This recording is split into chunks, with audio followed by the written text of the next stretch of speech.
I believe we are live. Hello, everybody, and welcome to the GuitarCollection.com Tuesday live stream. It is, a particularly special one today. I have some amazing guitars. As you can see by the title of this video, these are instruments that, maybe in any given year you get less than one of, if you were to average it out over the years.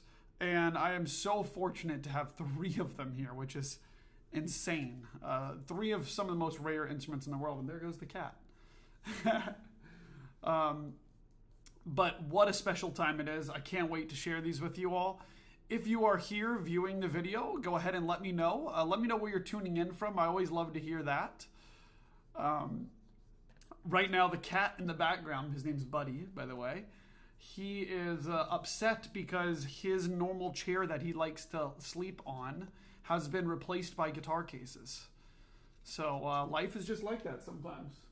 So he's hanging out directly behind me. Look at this. Can you see? Hold on, I can't get out of the way. He's right there. Right there. Can you see? It's hard to point your finger exactly where. But he's hanging out for the duration of the stream. He's curious about these three guitars too. He can't wait to get his paws on them. If you are here after the fact and watching this, don't forget that there are timestamps available so that you can skip to different parts of this video. If you're here to hang out and watch or listen like it's a podcast, even cooler. Let me know. I'm seriously curious. If anyone watches these videos afterwards and watches the entire duration, like during a drive or something like that. And my apologies here. I'm going to set this guitar down. One of the microphones I sort of bumped, so it's not in an ideal position. Okay, that's much better. So, yeah, I thought about making this maybe a little bit of a podcast. So I'd be curious what you guys think about that. It would need some editing. But one of these dots moved on this Greg Smallman. Great. All right. Good morning, Bob in North Carolina. Good to see you here. Welcome. A little bit of housekeeping, I guess we could say if it was a podcast. I have been recording lots of videos. I am working on a new website, actually. An update to GuitarCollection.com. Adding different instruments there and everything, and figuring out the kinks. That's been really exciting. I just went to visit some friends that you might as well call family in Florida this past week, which was really nice. And Don, as soon as I said the word Florida, it popped up and said, hello from North Florida. So hello, Don. Nice to hear from you. I was in the Orlando Winter Garden area. Mercado says, greetings from New York City. I can't wait to hear that Tolz. Oh, it's looming on the horizon. This Tolz. It's incredible. And to be honest with you, I've been hanging on to a few Tolz guitars. I personally love those guitars, and I have one that he built for me that's really nice. And this competes with it so well. But as you can see, it's getting out of control here. And I tell you what, one thing that is very hard about being a player that is also a guitar dealer is that some of these guitars are just so great that you're constantly noticing, oh, this one allows me to do this better. Should I keep this one around? So it's just crazy. Honestly, at the end of the day, I'm just happy to be playing guitar on anything that's of high quality. There goes the cat. Okay, cool. Vince from Italy. Awesome. Where in Italy? Can you believe I've still never been to Italy? So that is something on the horizon too. Wow, Federico, great question. Hey, Evan, can you tell the story of how you got started in this business? Absolutely, and that actually is a video title that when I run out of guitars to make videos on, which it seems like will be never, I will have to do some other format videos where I talk about what I do and how I got started doing this, and also little tips and tricks and stuff like that. I'm looking forward to that time, whenever that may come. But to keep it short, how I got started in this business, well, I'm a classical guitarist. I did many degrees in classical guitar now, like 4, I guess, if you add these up. I did an undergraduate at Florida State and then a master's in Milwaukee with Rene Izquierdo. I studied with Bruce Holzman at Florida State. And then I came to Austin, Texas to do a postgraduate. It's called an artist diploma with Adam Holzman.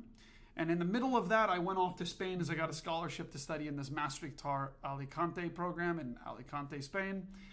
I got to take lessons with David Russell and Manuel Barrueco, Alvaro Pieri. I mean, it was incredible. I met some of my best friends there as well. But all the while, and in fact, even before I started playing classical guitar, I was trading guitars. So before I played classical guitar, I played electric, and the only feasible way for me to try out different electric guitars was to sell the current one that I was playing. And I was fascinated by guitar magazines and looking at the different signature models of Steve Vai and Joe Satriani and these shredder players. And so when I was finishing high school and going into college, I was still doing this. And eventually I was making slightly enough money to have like 2 electric guitars, which, you know, these are at totally different price points than classicals. These were like a $600 guitar and a $500 guitar, you know. But then I fell in love with classical guitar in my first year of college. And since these were so much more expensive to have a serious classical guitar, I had to sell everything, and I stopped trading guitars for a long time. Until I would say the start of my master's, I started, again, I might have ended up building up enough money from competition wins and stuff like this to have a second classical guitar that I would get at a good deal, just kind of curious, have a gig guitar, that type of thing, and I would sell that. And then it sort of just built up from there, and I would always do it privately. I would just make unlisted videos on YouTube, on my Evan Tauscher YouTube channel, not this one. And when I had a guitar to sell, I would list it up on Reverb or that was basically it, eBay. And then I would do that back and forth. I eventually got to higher end guitars. The pandemic hit, and around the time of the pandemic, I was getting lots of work as an educator online because I was already set up with all this online stuff. I did a lot with social media on my main page. Gosh, this is becoming way too long of a story. But long story short, you know, all the opportunities for gigs and stuff kind of closed down, and it was just teaching. And I picked up some more guitars and was kind of buying and selling those. And eventually I was like, I should do this as like a real business and have it be public facing. But I couldn't come up with a name or a website that I liked until I came up with this, guitarcollection.com. Started making the videos public. And really the big barrier there for me was that I had to make higher quality videos, which was frustrating for me because the higher quality videos take so much more time. When I was just selling instruments one at a time, just privately, it's so easy because you're not worried about your friends and colleagues watching the videos later, which now I care less about too. But then, you know, I just have, it'd be a mess in the background. I would have like my, you know, to-go meal, just like half out on the counter and everything. And it just looked sloppy, and I talked sloppily and all of this. So making the step to make the videos public became a full-time thing really quickly because these videos that I make are very difficult sometimes. Sometimes it's just very easy. Have a good day and it's pretty easy. But it takes a lot more time to edit the videos and to make it look professional and to make sure it's quiet in the house, all of these things. So, but since then, it's really been a fortunate experience. I've had so many awesome guitars, so many awesome clients, friends coming over to try new instruments, and getting to know these guitars is like such a beautiful thing. I'm so thankful for this. So anyways, I hope you guys enjoyed a little bit of a rant there. This is now 10 minutes into the video and I haven't played a single note. But cheers. Hope you guys are having a cup of coffee. I see there's a lot of people watching, so I guess it's not that boring. I will get into playing these guitars in a moment. If you're tuning in, let me know where you're tuning in from. I see Don here from LA. We've got from Abruzzo, Vince from Abruzzo, directly across from Rome on the other side, the Adriatic coast. Awesome. Hey, so cool you guys are tuning in from everywhere. Who's further away than Italy right now? Anyone? Keep in mind, I'm in the middle of the United States. In sunny Austin, Texas. But today, I'm going to be sharing with you this Greg Smallman guitar from the year 2005. It has been played professionally for many, many years. And I have to say, it's actually one of the heaviest Smallmans I've held. This thing is a tank. And I had a friend over here today that said that this one reminded him, it was very close to Jeremy Juve's, which I think was his favorite Smallman. Oh, Jeremy Juve? No, I'm sorry. Not Jeremy Juve. What am I trying to say? Jeremy, I'm blanking on the name. Sorry. But Jeremy Juve plays at Marty. Okay, some other questions. Hi, Brandon. Good to see you. Where are you at now, man? James from Vancouver, Washington. Awesome. What's up, James? I always notice your aficionado lure company. Always has me curious with the title. But yes, this is a 2005 Greg Smallman guitar. It has beautiful back and sides on this thing. Look at that.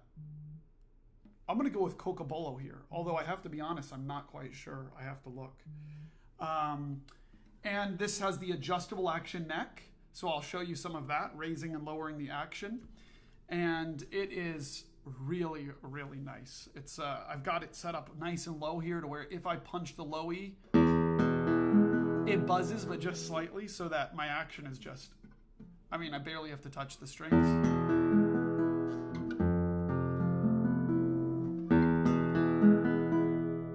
And this thing is an absolute powerhouse. But I'll show you what else I've got here. Big surprises today. I have a beautiful Antonius Mueller guitar from the year 2019.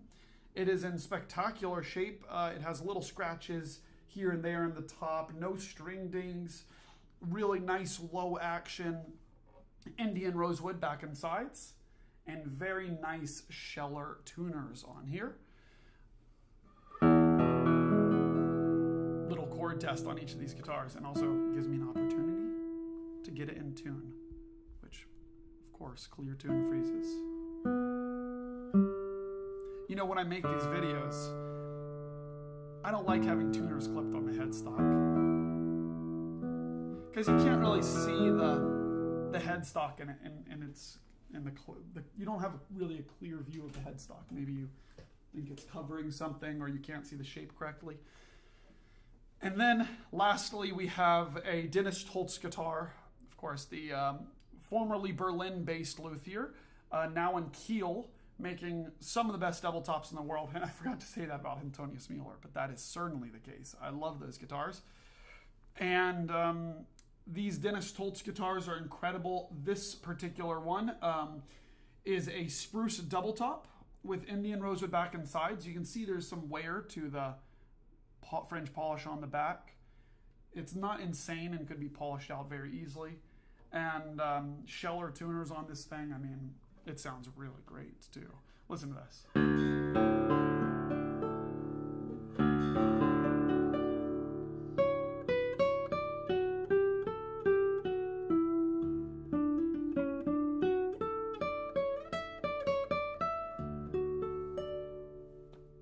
Oh my goodness.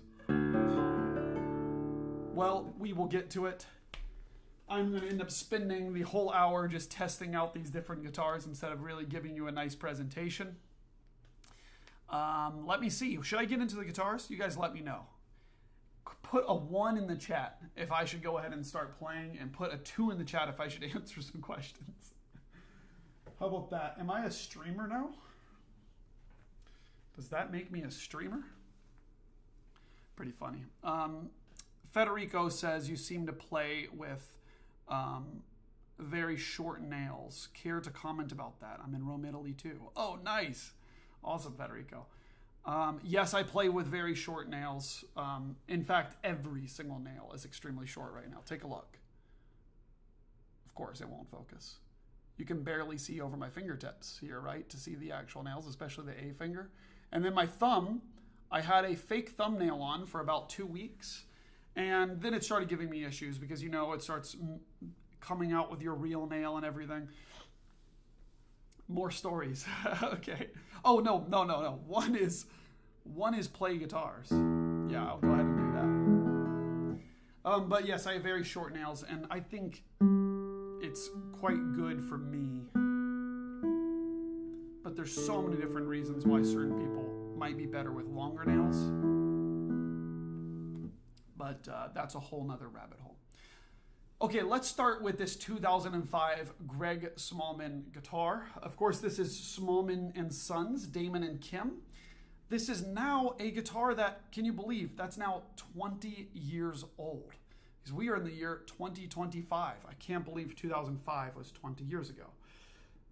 That being said, this guitar, while it is 20 years old, it is in remarkable condition.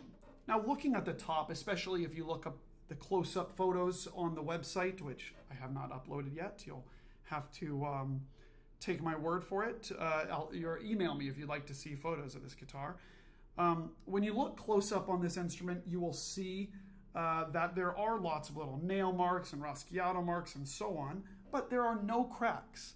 And I have to say, that's one nice benefit of the matte finish that you get on these Greg Smallman guitars, because it's a little bit less noticeable. It's not like you've got it all shiny and then one spot's less shiny. It's just very flat looking, which is quite nice. Has a very comfortable armrest, which I gotta say, it comes off of the top of the guitar quite a bit. You know, you can see that armrest, and it makes it so comfortable for the right hand. I'm a big fan. I think it looks very classy on the guitar. And of course, so much nostalgia when looking at an instrument like this. Check out the back and sides on this. You'll notice right away this orange color. And also a dome to the back. You know, this is all Greg Smallman guitars have this, but it has an arched back that is quite noticeable. And I actually have to say, of course, it's for sound reasons, but when you rest it against your body, it feels really nice. It feels round. The headstock is what you would expect, except it has this beautiful piece of wood here as an inlay. And then we've got what looks like to be Sloan tuners, something subpar, honestly, which always blows my mind when very high-end guitars have somewhat cheap tuners. But you know what? Of course, that's a very upgradable detail, and these guitars are already extremely expensive. Last but not least, this one has an adjustable action neck. Now, I want to be clear, this is very different than a truss rod. A truss rod adjusts the relief on the neck, so whether it bows this way or this way, right? The adjustable action neck is something totally different, which is a thing that you'll see on Greg Smallman guitars from the early 2000s all the way till now. And it allows you with this little, it's just an Allen key tool, to put it in here. And I'm not going to do it because it'll change the tuning. I'll show you later. But when I twist, it will literally raise all of the strings immediately right off of the guitar, or I can get it so low to where every single note buzzes. And I have to say, this is such a cool feature. Yes, most of the time you end up settling with like your favorite spot and you may not touch it much. But if you were practicing a lot, and we've all gone through times where we're practicing a lot and our hands hurt or left hand's bothering you a little bit, hey, why not play a little bit quieter and lower the action so low to where most of the notes buzz if you push it a little bit harder? Might allow you to practice a little bit longer with a little bit more ease. And then when you're feeling good again or you've had a day to rest, you can raise the action back up. Or say you're about to go play a big concert and you're someone who's playing concerts around the country or world. Well, when you're playing really loudly, you're playing in a concerto or something like this, an environment, maybe you're unmiked, you might want to raise that action up so you're not buzzing as easily. You can lay into the guitar a little bit more. It's such a cool feature. I mean, I understand there's complications with other luthiers putting this on their guitars and they worry about it affecting the sound. The Smallmans have figured it out. You can't expect it on every guitar, but it is so cool. I mean, I love this. And also, you know, that hole that I put the Allen key adjustment tool, which is of course from the Smallmans, you notice it when you're up close, but you don't see it from afar. Like you may not even notice it in this video. Let's go ahead and check out the sound of this 2005 Greg Smallman guitar.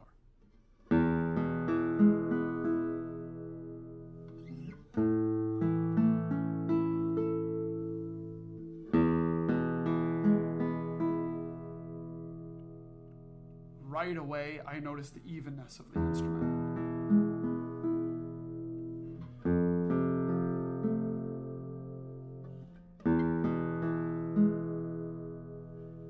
I have have to say this is one of the more natural sounding Greg Smallman guitars I've ever played. And this, the way the bass strings sustain is really, really nice.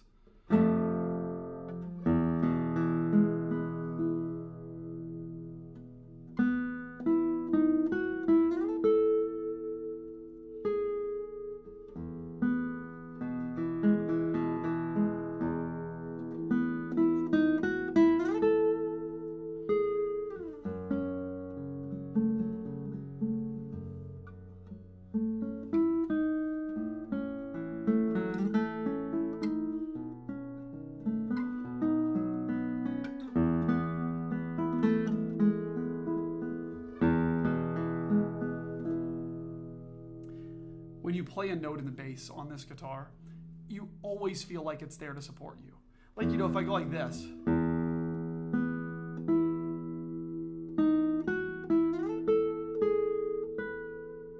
I hear this E still just rumbling, and that's so nice. I mean, of course I can mute it if I want, right? Like that.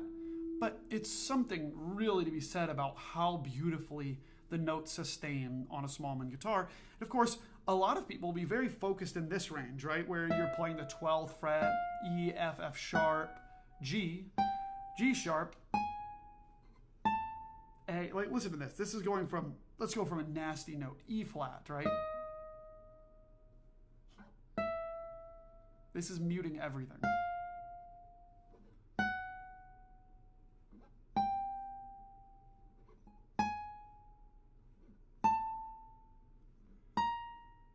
Insane, right? When a lot of people focus in on the quality of sustain on high up on the first string, but don't forget the other strings sustain matters too, not just the trebles. I mean, I have to say, sustain being a problem on the bass strings is usually not a big issue on guitars. However, exceptional sustain really stands out, right? When you're playing something in a low position on the 5th string, right?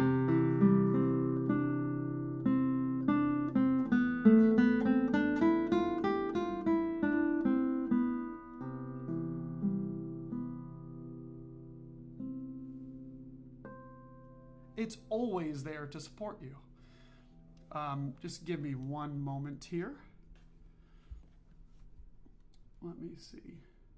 Okay, yeah, great. So anyways, the other thing that you're going to want to notice right away with this guitar are the treble strings and just how beautifully they sustain. Listen to this.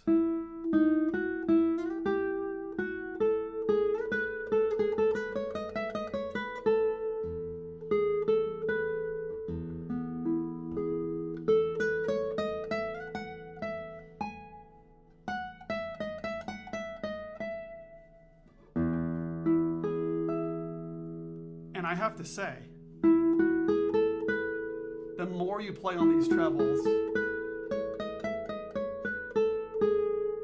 the more you forget about how amazing the basses are. You start thinking, oh,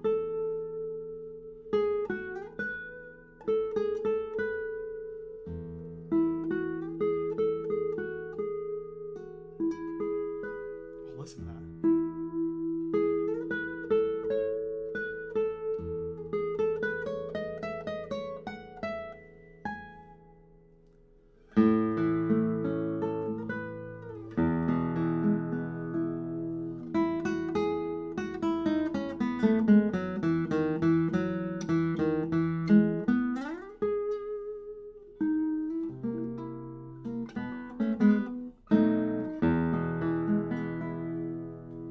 It's really something special. Let me read some comments here. Do you think cedar guitars decay in sound as it gets older, over 15, 20 years? I don't think so. But who am I to say? I don't know. I haven't played the same cedar guitar for 20 years. But I have to say I've played lots of guitars that are more than 20 years old that have cedar tops that are amazing sounding and sound their absolute best. So, hello Jim from Whitefish. Good to see you. Yeah, it's a beautiful guitar, right? And for from what I've heard on the other side, I'm really happy with how these record too. It's very pleasing. Listen to that. Without playing too much copyrighted stuff.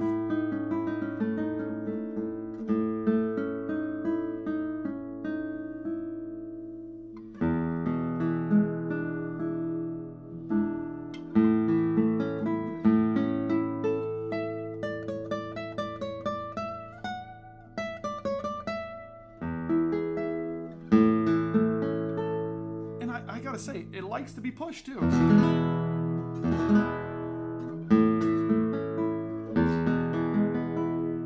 Okay, let me tune down and play something for you here.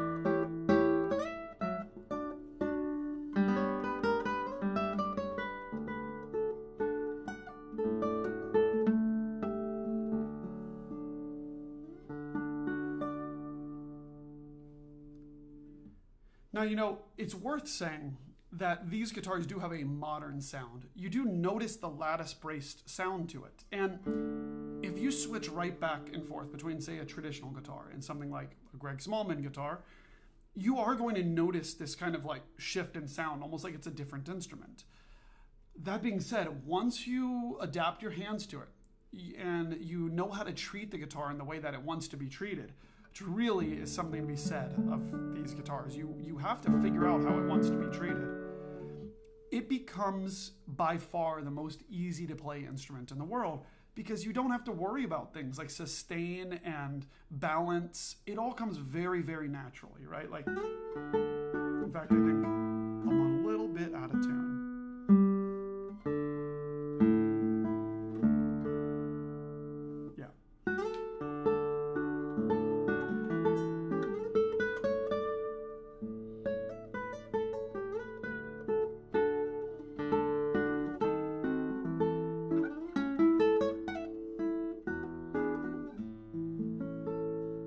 I love that. I mean, you still hear that low 6-string ringing, that low D. Let's see, Jim says, what strings are on it? These are D'Addario EJ45 FF. So that's the carbon set up to the 2nd string, and then I've got a nylon 1st on it. I think normal tension.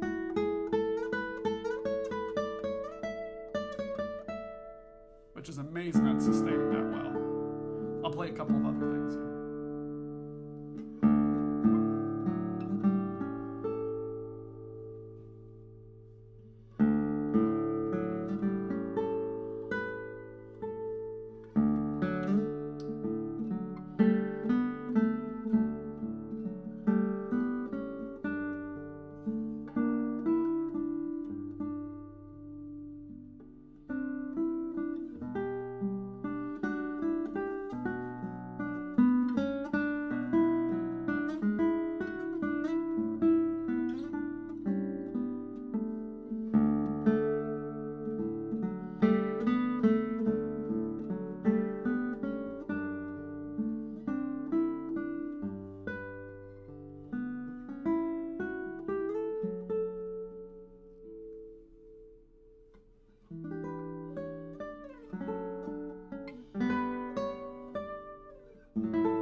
You know, just how you can control just certain notes lasting forever.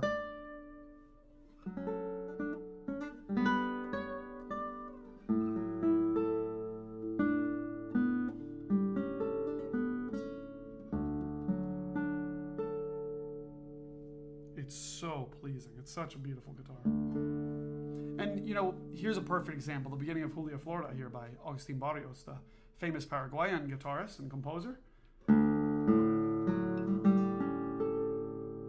Listen to the balance there.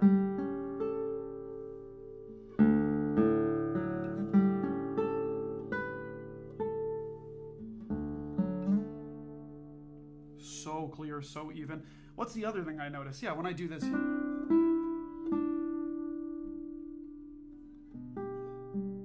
Right, you know, this D, I mean, on almost every guitar that you play, it's going to be so much shorter than this. I mean,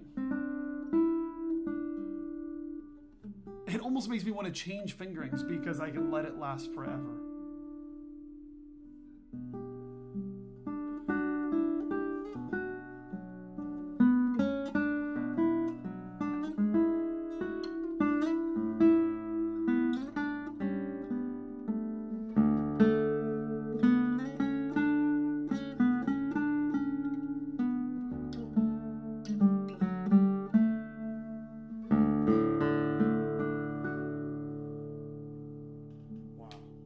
I'll play another piece for you.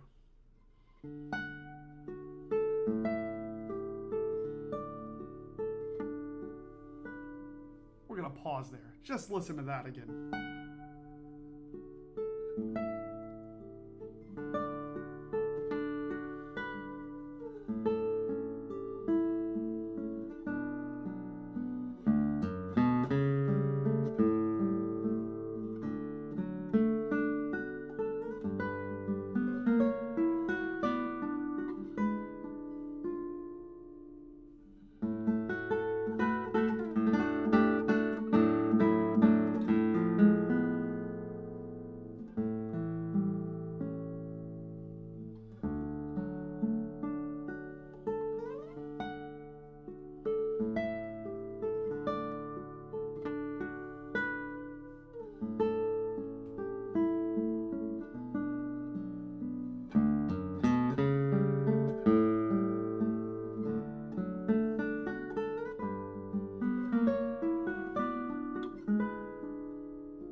It's simply amazing. I mean, when you get used to how to treat these guitars, I really think there's nothing like them. It's there's a reason why so many players play these guitars, and you know how you feel about them when they're in your hands. It might be different than what you perceive of them.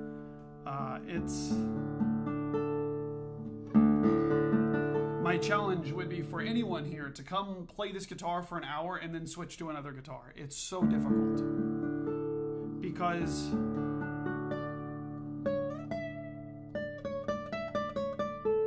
it makes making music extremely easy.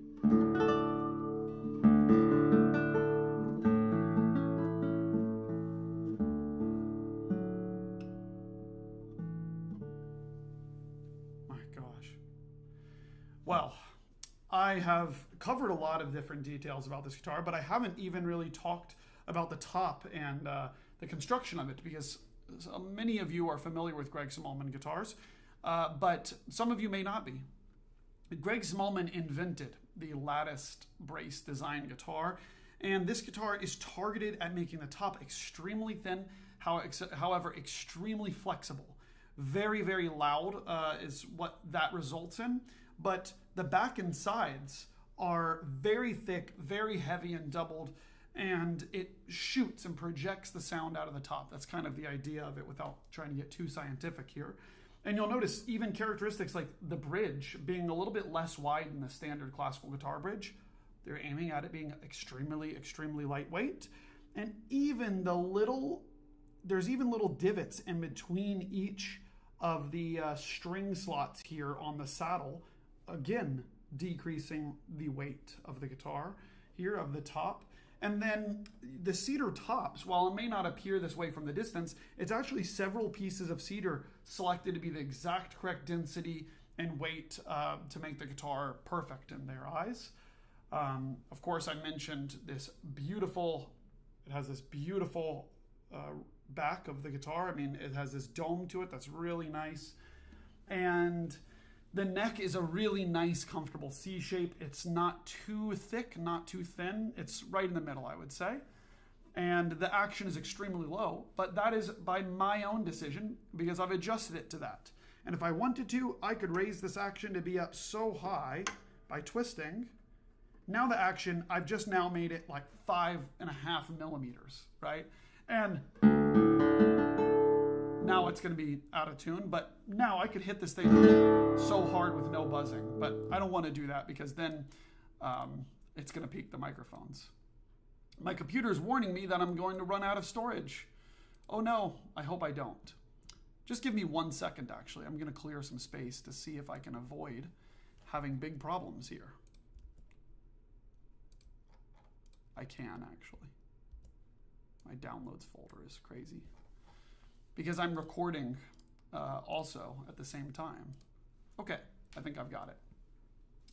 We will see if I am able to continue recording here, but I'll certainly continue streaming. So, this has been a 2005 Greg Smallman guitar. It's not on the website, but I do have professional photos of it already. Please let me know if you're interested. I'm sure it will not last long, as if I don't snag it. Okay, well, we have 25 people here. This is amazing. I have to tell you that this stream might run overtime here because this is a very special day. I just showed you a Greg Smallman guitar, and now I'm going to show you an Antonius Mueller guitar from the year 2019. Now, Antonius Mueller, this particular one, is a cedar double top, cedar, and balsa strips down the center in this chevroning pattern, which is an idea of Antonius Müller's. Now, Antonius Mueller has his guitars playing by maybe the most professionals around the entire world, maybe with exception of Matthias Dahmen, except there's plenty more of these Antonius Mueller guitars out there. But when I say plenty more, they're still some of the most difficult guitars to get in the world. And I have to say, it is so well deserved. These instruments aren't just being played because of the name brand and some famous players play them. They are being played by some of the biggest competition winners in the world. In fact, at the GFA, the Guitar Foundation of America competition this past year, 2 of the finalists were playing on Antonius Mueller guitars. And then you can find videos of Aniela Desiderio and Zoran Dukic playing on these. Of course, Sharon Isbin famously plays on Antonius Mueller guitar. Thomas and Dale Kirchhoff, Dale Cavanaugh and Thomas Kirchhoff, they play on these guitars. I mean, the list goes on and on and on of players that play on Antonius Mueller guitars, and in a way not dissimilar to Greg Smallman's guitars, the sound on these instruments makes it so easy to play. In fact, we have over here on the Greg Smallman guitar maybe the best sustaining lattice guitar, and then here on Antonius Mueller's guitars, maybe the best sustaining double top guitar. I had to think of what it was for a second, which is silly. Now, Antonius Mueller guitars are known for being extremely loud, extremely clear, and just so easy to play and make music on. I think this is in large part due to the sustain and the warm character that these guitars have. Before I show you the sound of it, I'll talk a little bit more. So I mentioned it does have a balsa double top pattern, which was an idea of his own. Of course, an all wood double top was done before Antonius Mueller. Matthias Dahmen's very early guitars had cedar strips that went down the guitar right along the grain of the cedar. But the balsa chevroning design with many more strips was an idea of Antonius Mueller's, and it's obviously worked because there's many luthiers doing that same design now. And you look up double top guitars, the 2 main categories are Nomex or balsa double top. So you'll see the bridge on this guitar is really beautiful. It has this little design along the tie block that I quite like. This rosette, he's kept the same throughout all of these years. I think it's stunning. The bindings on this guitar are really nice. This lighter color wood really highlights the guitar. On the back and sides, we've got Indian rosewood. It almost looks like it's one piece of wood, but I am almost certain that it's book matched. It is. You can see a little line here, but it's a gorgeous piece of Indian rosewood. Now, Antonius Mueller does not French polish the back and sides of the guitars, although if you were to touch the guitar, you might guess that it's French polished. The top is French polished. But what's really nice about that is your sweat is not going to wear down, like playing the guitar in high heat or, whatever the situation is, years of play, it's not going to wear down. Or if it does, it's going to take a very long time. This one is in excellent condition with just little marks here and there. No string dings. There are, just occasional little marks from years of play. This guitar is now 6 years old since it was made in 2019. And then talking about the neck for a moment, this guitar has a very nice low action. It is rather C-shaped, a little bit of a D to it here. I find it extremely comfortable. These are some really great necks. I take no issues with it. And then looking up at the headstock, we've got some beautiful Scheller tuners with big buttons. His normal headstock design here, which is nice and elegant, looks like inspired by Friedrich or maybe some other famous makers here. Then we've got the nut here, which is this classic Antonius Mueller nut where he files away in between each of the strings. And so you can always notice if it's an original nut on these guitars. You see that right away. It looks great. And of course it has a slightly raised fingerboard. Nothing dramatic here, but it makes it quite easy to reach the high frets. I'll stop talking about this guitar and show you how it sounds.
Oh my goodness.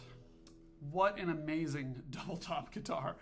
I mean, the sound is very distinctly Antonius Mueller.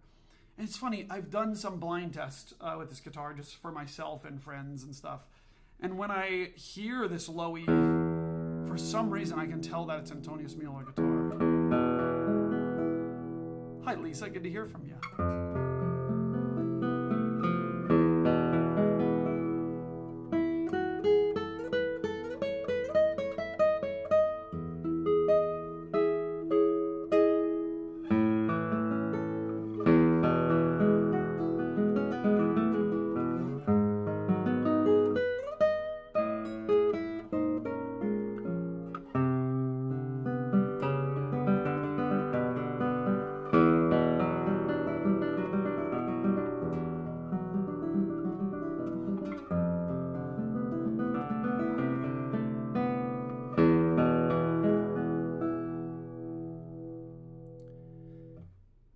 I mean, you feel so much power and in so much control of this guitar. Let me show you drop D tuning on it.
I mean, what a special guitar. It's so easy to make music on. The sustain is excellent.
You know, this guitar is just so responsive without it having huge spikes and then subsequent dips in volume.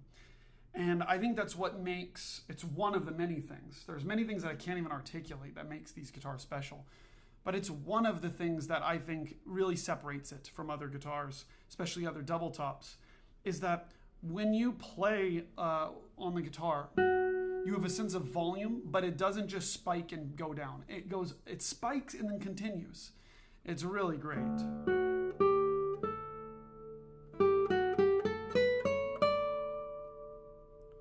You see, I hope you feel when I press a little bit further into the guitar and I do this.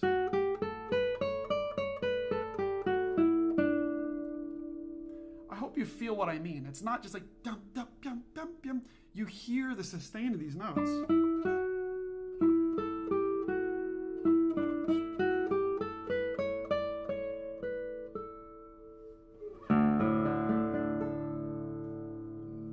It's really, really nice.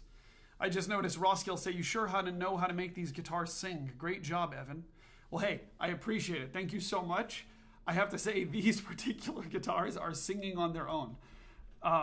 There is nothing that is hard about making these guitars sound good. It's very, very easy. It makes my day feel nice. My fingers don't hurt at all after playing all this time, too. Hugh says that's a big growly low E. Do you check the body resonance on these guitars? I sure do. I check on all the guitars. I'll tell you that this one is probably between an F sharp and G sharp. Let me check. F sharp. Yep, F sharp on this one. Don says nylon strings on Mueller. No, these are actually all carbon. These are knoblock carbon strings. The actives.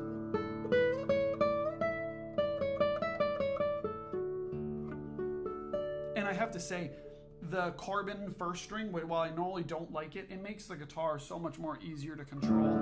And it sounds particularly good on this guitar, no?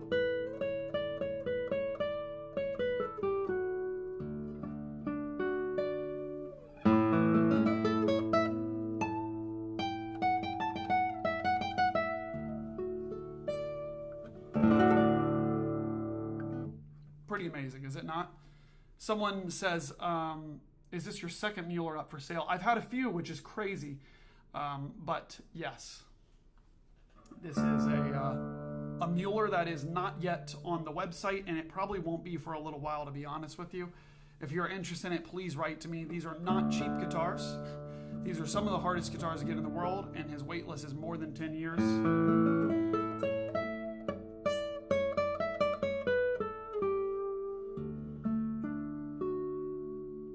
It's so deserved. I mean, listen to this. Let's play one more thing on it.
what else is there to say about this guitar?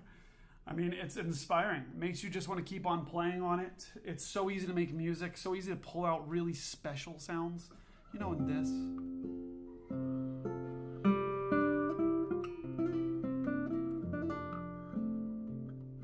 So nice. I just love this.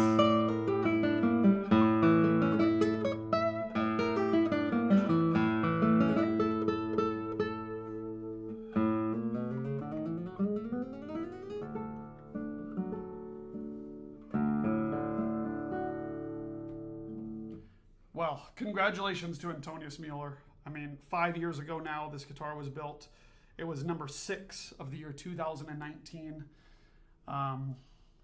What a special guitar. I feel like I have to move on, even though I would like to just continue playing this one all day. So let's set it aside. If you're interested in it, please write to me. I would love to hear from you. But I would not mind hanging on to this one for some time. Wow. Okay. Do we have any questions here while I maybe polish my nails up, take a sip of coffee, and then move on to a super special last guitar? Let's see.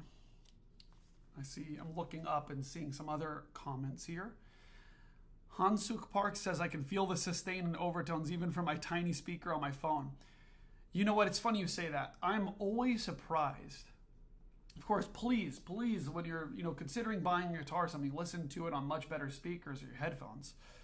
But I'm always surprised how much detail can be picked up by the phones. And I bet with these guitars, blindfolded without my introductions and saying what they are, I could tell you which one is which just from the speaker on my phone, which blows my mind because that speaker is like so small. How can we really tell a difference, right? It's crazy. These nuances are actually noticeable, and I totally agree. Well, okay. Shall we move on to the last guitar of the morning here? It's 1 minute away from being afternoon here in Austin, Texas. I have 24 of you watching right now. That's pretty cool. Welcome, you all. If you haven't said hello yet, please feel free to. And if you're watching and you're not subscribed, hey, what are you doing? Subscribe to the channel. And also, you heard me tease it a little bit at the beginning of the stream, but there is a new website coming, and I'm very excited about it. I'm really happy with the way it looks, and I'm looking forward to showing you all. Without further ado, I present to you one of my personal favorite double tops in the world, and one of my favorite makers. This is a double top guitar from the year 2021 from the German luthier Dennis Toltz. Now, this guitar is a spruce double top, and it has Indian rosewood back and sides. And one of my favorite things about Dennis's guitars is his minimalist aesthetic. When you look at the rosette of this guitar, it is so understated. It is not a rosette that you'll see from a distance and say that's Dennis Toltz, but when you look up close, it is just spectacular. It's darkness. It's just pure darkness. Yet, there's many different pieces of wood, and there's this little trim of red around the central ring that I love. Then when you go down to the bridge, again, very minimal. There is nothing flashy or shiny about this bridge. It is unfinished, or I shouldn't say unfinished, it is a matte finish. Nothing special in the tie block here. It's just such an unassuming looking guitar. You think, it's a really nice looking guitar. It's really a spectacular looking guitar. But there's nothing that's just telling you, there's no like flashing lights telling you to gamble or something when you see this guitar. But then when you sit and you look at the smaller details, then you're like, whoa, now that was made by someone who has such a fine eye for detail that it's nearly incomparable. In fact, when I look at the back of this neck, I just see the beautiful grain in this wood, these medullary rays that go across the instrument here. And then his headstock design, which is just timeless. It's unique. When you see this, you definitely know that it's a Dennis Toltz guitar. And all of the little details are so beautiful. And I'll have to show you another time because I've got stickers on here. Well, I guess I can show you. But it also has this little, the stickers are fake dots, but it has this dot here that's, I believe, a brass ring here at the 7th fret. Oh, I had it focusing. There, you see that? Just little details like that are just so cool. And it doesn't have a raised fingerboard. And it's also not the absolute loudest of all the double top guitars. If you're expecting this to be just some crazy powerhouse of volume, when especially compared to like Greg Smallman, Antonius Mueller, Matthias Dahmen, it's not as loud as those. But the projection is all there. I have to say, this is one of the very few makers, and I have several of his guitars in my own collection. This is one of the very few makers to where I feel on a big stage still very powerful and still very present. I can nerd out about these guitars for a long time. I absolutely love them. But one of the first things that stands out to me about Dennis Toltz's guitars, and I say first because you notice it right when you play a note, is the low main air resonance. Listen to this. Now I have to say this guitar is set up with a very low action. It's my personal preference. I would raise it just a little bit. It's scarily low, let me tell you, in fact. It's under 3.5 millimeters. It's like 3.25 at the 6th string, 12th fret, which for me, if it's 3.25, it's so comfortable, but I buzz a little bit too easily. So that's easily adjustable if you want a high action. But if you're not a concert player doing competition stuff, you may want to just leave it alone because I'm really pushing it hard when I make it buzz. I don't need to make it buzz, right?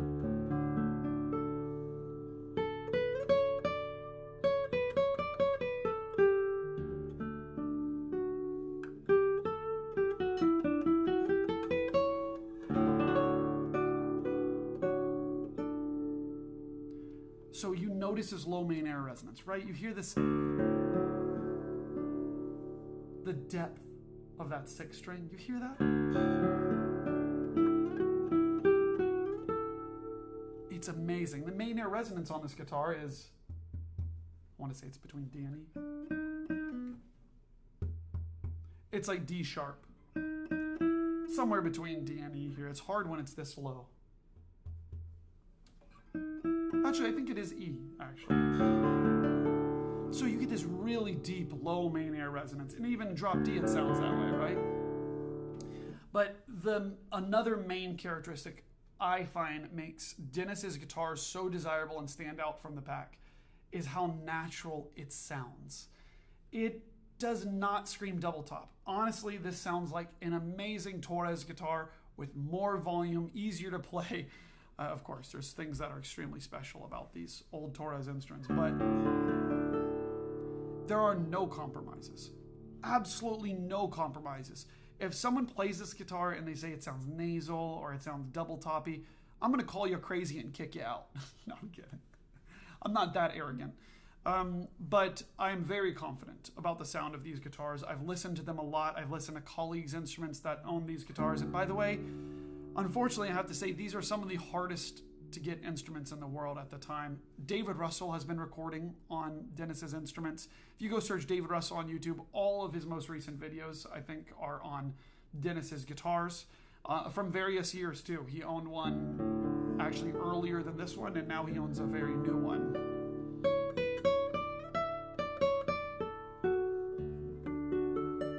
And of course, you could say something like, well, these are so hard to get or so famous because David Russell plays them. I really don't feel it's that way. I think it's the opposite way around. David Russell plays these guitars because they're so amazing. It's not like David Russell just like threw him a bone and was like, oh, here, I'll play your guitars even though I don't like them. That's not the case. These are amazing guitars, and the second you play one, you'll know. It is so special. Now, before I get more into the sound, let's talk a little bit more about the specs. You know I like to talk about the necks of guitars. The neck on this one is perfect. It is very thin. It is perfectly C-shaped. It's exactly as I like. The action, as I said, is super, super low on this one. Makes it extremely, extremely easy to play. And I have to say, on the spectrum of sustaining double-top guitars, let's just say compared to the Antonius Mueller guitar that I just recorded on, which you can see elsewhere in my channel as well, you're not going to get as much sustain on the first string on this guitar. But I have to say that there is this trade-off, it seems to be, where like there's a lot of clarity on this guitar. And when there is so much clarity, I think it might be a little bit harder to get this beautiful sustaining sound. There's a little bit less sympathetic vibrations, maybe a few less of the overtones that help with the sustain, but the clarity is just something else.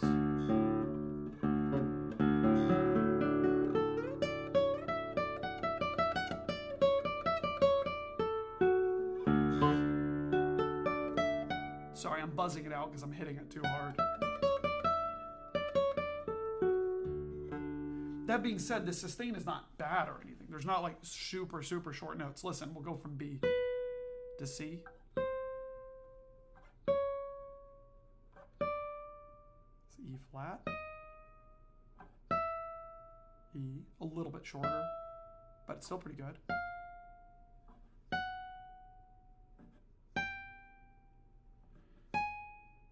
That's a louder note, a little bit of a wolf tone, but it's still pretty darn good. It's G sharp here. Yeah, G sharp. Still plenty of sustain. A.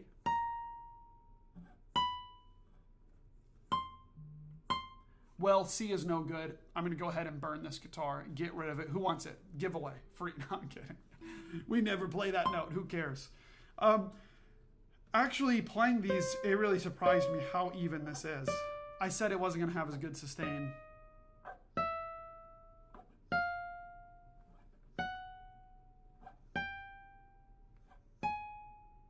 Oh my gosh. I mean, you know, for something like La Cathédrale.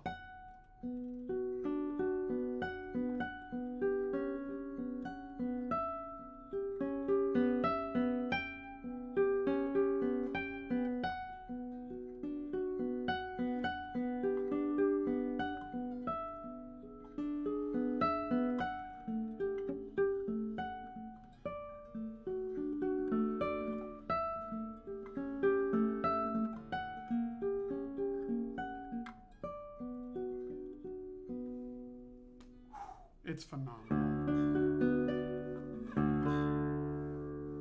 Let me tune this guitar one more time and then I'll play some more musical examples.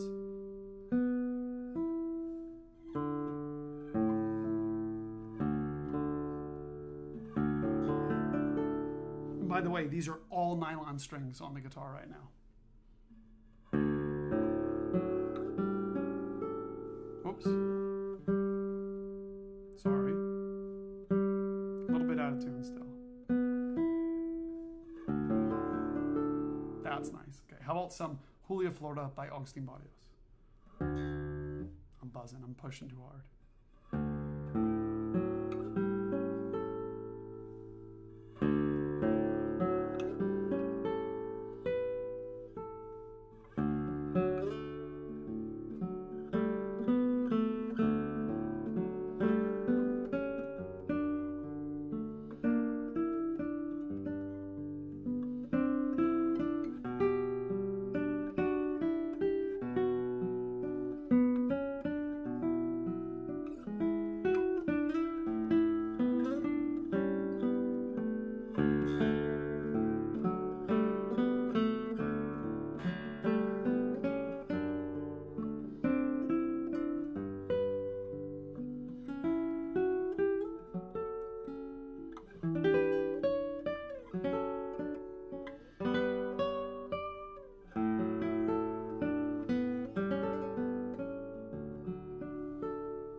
Just listen to that.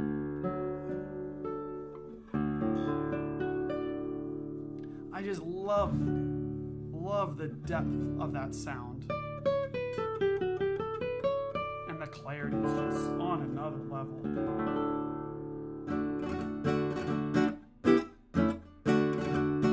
That's probably all I can do without being copy striked.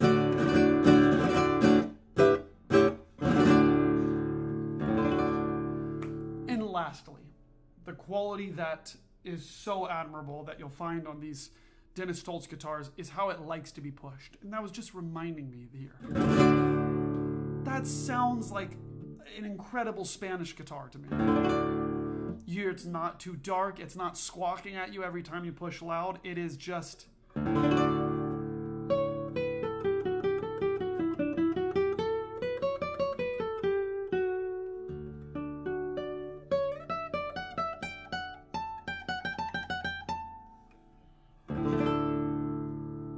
It's really something else. It's really something else.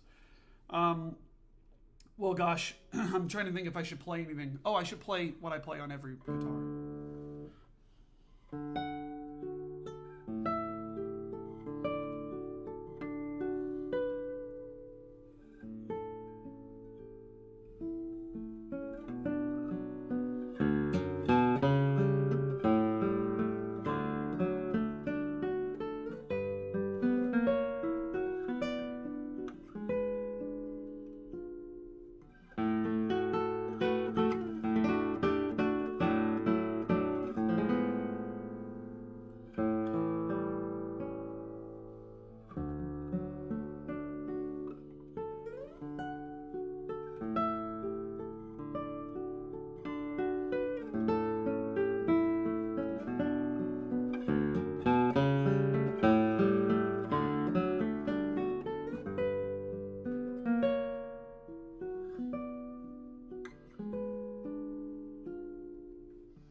It just doesn't get much better than that.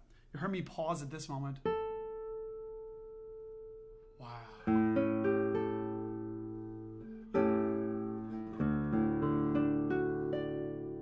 I just love that sound.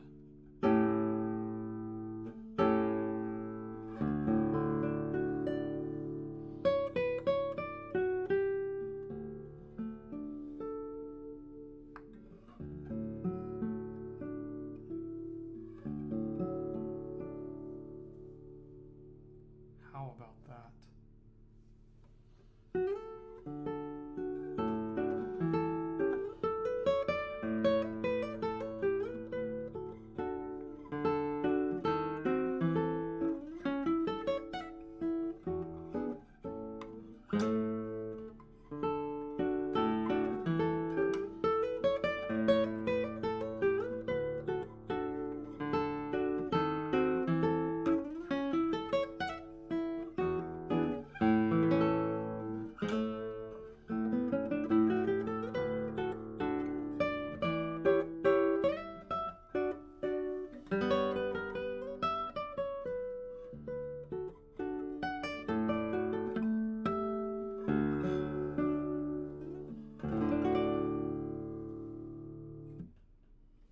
Well, let me tune up to standard tuning.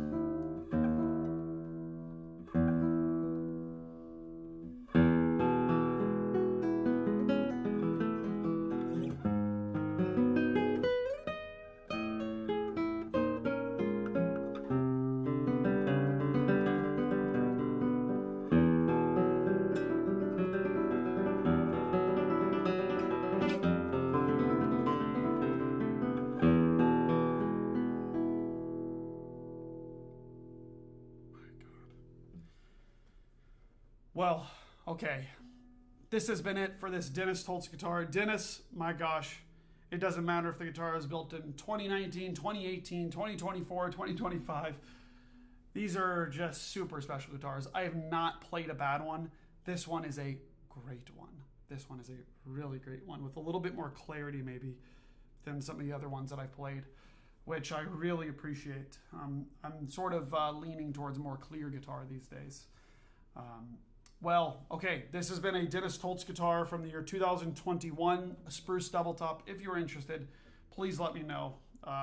One of the hardest guitars to get in the world, and that can easily be said for the other two guitars I share with you here today. But I wanted to have a fun, power-packed episode to kick off May here. I know we're a couple days short of May, but thank you all so much for tuning in. If you have last-minute questions you want to toss in the chat here that I can answer, I will try. Can you please play on this fantastic guitar? Oh, Japanese ballad. Can you email those to me, Gino? I may not see this after it ends. I would like to see those. I don't know those pieces, but I would like to know them. So write me an email. Jim says, please send me all three.